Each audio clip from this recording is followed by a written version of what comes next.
या कुल्फीमध्ये बघा तर कलरही नाही, केमिकलही नाही, कस्टर्ड पावडरही नाही, कॉर्नफ्लावरही नाही, काहीच मिलावट नाही, एकदम ओरिजिनल आहे आणि एकदम टेस्टी आणि रबडीदार झालेली आहे।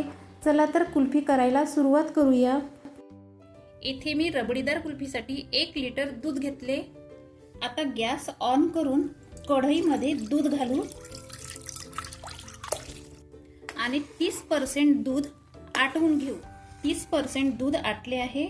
आता ही भोवतालची साय काढून घ्यायची, याने दूध लवकर घट्ट येते।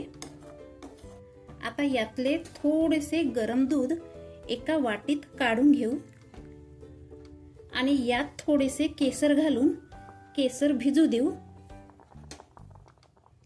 केसर घातल्याने कुल्फीला रंग छान येतो। आपले 1 लिटर दूध होते म्हणून साखर घालायची यात 70 ग्रॅम आणि अर्धी वाटी मिल्क पावडर। मिल्क पावडरची पुडी तुम्ही छोटीशी घातली तरी चालेल, कारण याने दूध लवकर घट्ट येते आणि मावा कुल्फीची टेस्ट येते। इथे मी 50 ग्रॅम काजू आणि 50 ग्रॅम बदाम घेतली।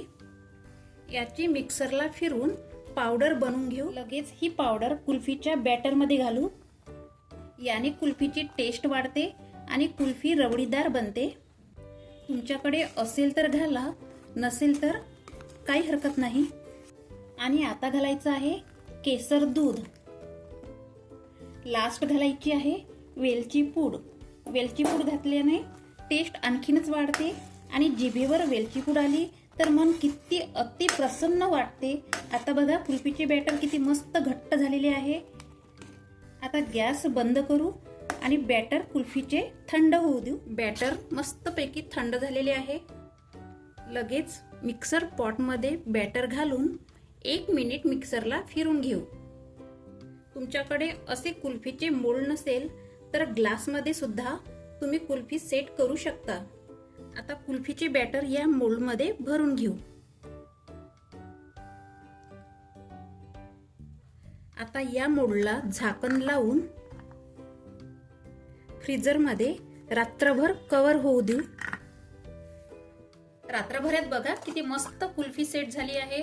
अशी कुल्फी तुम्ही करून बघा। मी तुम्हाला किती सामग्री घ्यायची ही टिप्स माहिती सांगितली आहे।